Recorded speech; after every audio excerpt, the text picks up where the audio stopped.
All right, we're now in section 4, which talks about chemistry measurement and the metric system. From here on out, we're going to be taking a look at the mathematical or quantitative aspects to our chemistry essentials topic. Starting off with scientific notation. Scientific notation is simply another way to represent a number that may be very small or very large. For scientific notation, we're going to use the general form. Scientific notation has the general form where you have a coefficient multiplied by the power of 10, which is the base number, raised to an exponent. The coefficient is always going to be a number between 1 and 10. The exponent, depending on if it's positive or negative, tells us how big or large the number is.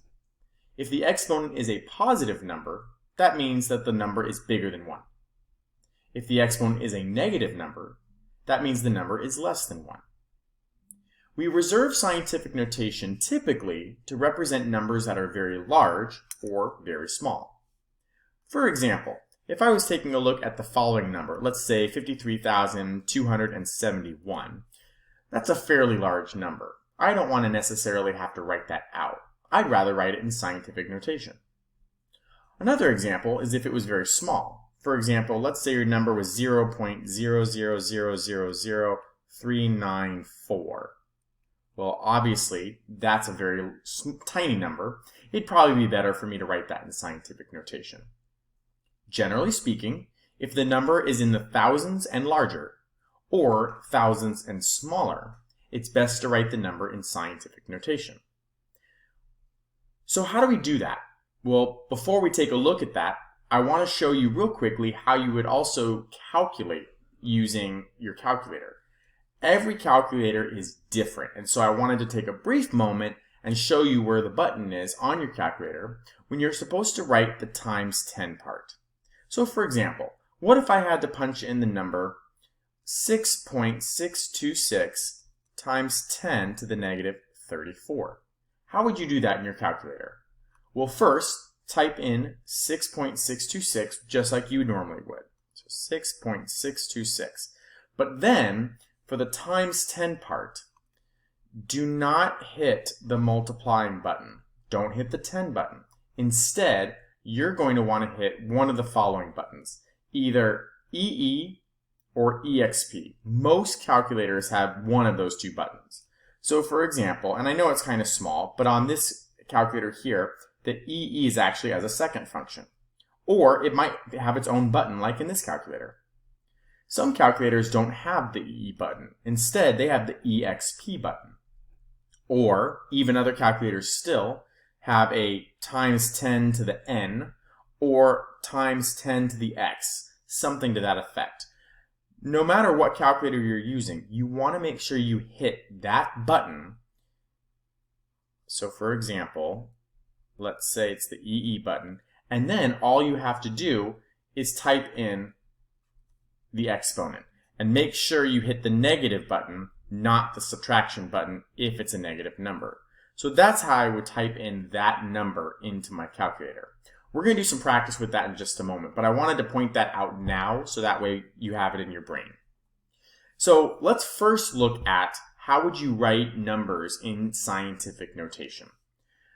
The numbers that you see below here are what we would call standard notation. I'm asking you to convert the following to scientific notation.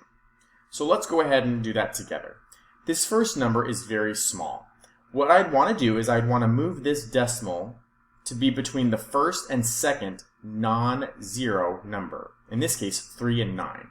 So by doing that, I make it 3.94, which is that number that is between 1 and 10. That's my coefficient.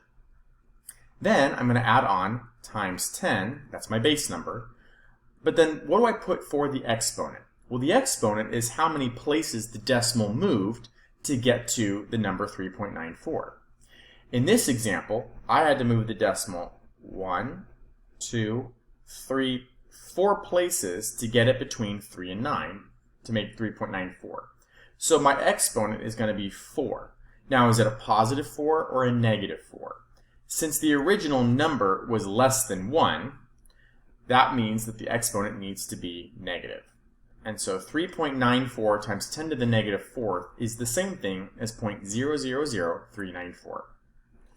What about 29,403? That's a pretty large number, right? We'd want to put that in scientific notation as well. So what I would do is I would move the decimal so it's between the first and second non-zero number. In this case, 2 and 9. So I'm going to make it 2.9403. Notice how I keep all of the digits that are non-zero, right? And even I have to have that 0 because it's a placeholder. So I keep everything, right? I'm not going to get rid of any number. So it's 2.9403. And then times 10. How many places did I move to get the decimal between 2 and 9? Well, the decimal is assumed to be right here. So I moved it 1, 2, 3, 4 places as well. But this time, my exponent of 4 is going to be positive because the original number was greater than 1. So 2.9403 times 10 to the 4th would be this number in scientific notation. Finally, I want to make sure you know how to actually calculate using this. So we're going to do a calculation down here. We're going to take this number times this number and then divide it by that number. And I want to make sure we can do that in our calculators. So whatever calculator that you have, make sure that you do this with me because I want to make sure you know how to use the EE button. So I'm going to type 6.626, but then I'm not going to hit times, I'm not going to hit 10, I'm going to hit that EE button. So 6.626 E, and then type in negative 34. Then I'm going to hit multiply.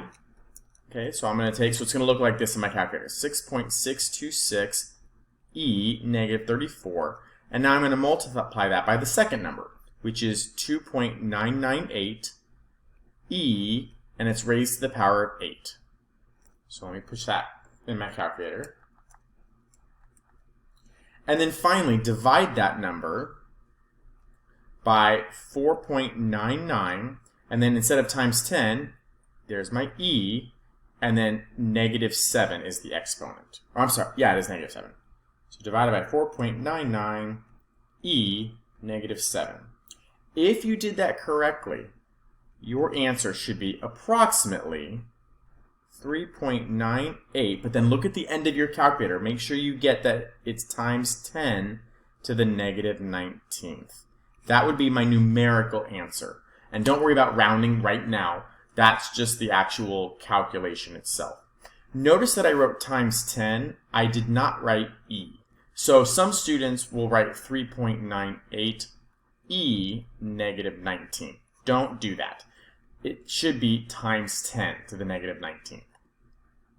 So that covers scientific notation in a calculating sense.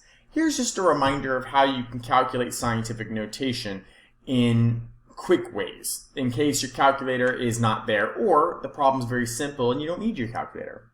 As a reminder, when you are multiplying two numbers that are written in scientific notation, you are going to multiply the coefficients and add the exponents. If the coefficient becomes a number not between 1 and 10, adjust the exponent. So for example, if I was doing 4.0 times 10 to the third times 3.0 times 10 to the fourth, 4 times 3 is 12, and the exponent 3 and 4 add together to get 7. Now I wouldn't want to leave it 12 times 10 to the 7th because that's not appropriate, so I would readjust and make that 1.2 times 10 to the 8th. If I'm dividing two numbers that are in scientific notation, divide the coefficients and then subtract the exponents. Once again, if the coefficient becomes a number that's not between 1 and 10, adjust accordingly. So if I was taking the numbers 1.0 times 10 to the 5th, divided by 2.0 times 10 to the 2nd, 1 divided by 2 is 0.5, and the exponent 5 minus the exponent 2 gives me 3. So the number would be 0.50 times 10 to the third. Well, we wouldn't want the coefficient to be 0.5. We would adjust and then make it 5.0 times 10 to the second. So, like I said, that's just a quick way of how you can do scientific notation when a calculator may not be handy. Alright, so now we move on to types of measurement. Every measurement requires a number and a unit. It's very important. In science, the unit is just as important, if not more important, than the actual number itself. Getting the units right and paying attention to your units is important. When scientists get together and talk about measurements, it's important that we're all speaking the same language. So when we talk science and when we talk calculations, it's important that we have a standard unit to talk about different types of measurements. And we call these SI base units, or sometimes we just say SI units. So depending on what we're talking about, there is a standard unit that we use, an SI unit, to measure that particular substance. For example, mass. The standard SI unit that we would use when we talk about mass is the kilogram. Notice it's not the gram. That's actually a common misconception. It's the kilogram. Any student that has taken physics knows this because your physics equations was always in kilograms. But nevertheless, when we talk about mass, we always make sure it's in kilogram. The standard SI unit for length is the meter. For amount, it's the mole. For time, it's the second. Temperature, notice it's not Fahrenheit or Celsius. It's actually a third temperature scale, Kelvin. And then two that are not as important right now in this chemistry class would be electric current, is measured in amps or ampere, and luminous intensity is candela. The symbols are given in the last column here. Now, as you're probably thinking, you're like, wait, I know that we use other units other than these. And you're right. Sometimes time is not measured in seconds. We measure in minutes or hours. Length might not be measured in meters, but it might be miles or kilometers. There are, of course, many different measurements out there. But when it comes to having a central, consistent, standard unit that we use when we talk about all these different types of properties, it's important that we have that standard. And so these SI units are what's used. Now, what we're going to look at later is that you can actually take these units, these SI units, these basic units, and actually start combining them together to make other units. For example, the length is meter, but time is second. I can actually combine these units to create a new unit called meters per second, which what does that measure? That measures velocity. This is known as a derived unit. And a derived unit we'll talk about later, but a derived unit is actually a unit that comes from a combination of SI units. For example, we took length and time and made it a brand new unit. All right. This is a good screen just to give you a sense of idea of when it comes to length, volume, and mass. It has some useful conversions that you might want to be aware of. On this screen here are some common unit factors that you should know. These are ones that you're going to be required to know in chemistry, both in this class as well as chemistry courses that you take in the future. So the first one, 1 inch equals exactly 2.54 centimeters. Notice the triple line. What that means is it exactly is equal to. So 2.54 centimeters isn't rounded. There's exactly 2.54 centimeters in 1 inch. Another one that's exact is 1 milliliter is equal to 1 centimeter cubed. Now you may be thinking that's not much of a conversion, which you're right, it's the same thing. So if I had 50 milliliters and I asked you to convert that to centimeters cubed, it's 50 centimeters cubed. They're interchangeable, exactly. And then finally, you'll have to a lot of times be able to convert from units of mass and volume that we're used to, like pounds and gallons, into something that is the metric system, which would be grams and liters. And so these conversions down here are useful to know as well. There are 16 ounces in 1 pound, and that's also equal to 453.59 grams. They're all equal to each other. Notice not exactly, because there is a little bit of rounding there. And then for a gallon, there are 4 quarts, which is equal to approximately 3.7854 liters. So I recommend you write these down in your notes if they're not there already, so that way you have them accessible when you go to do practice problems and ultimately any of your assessments. All right, we're going to stop the video here. We're going to continue on in the next video.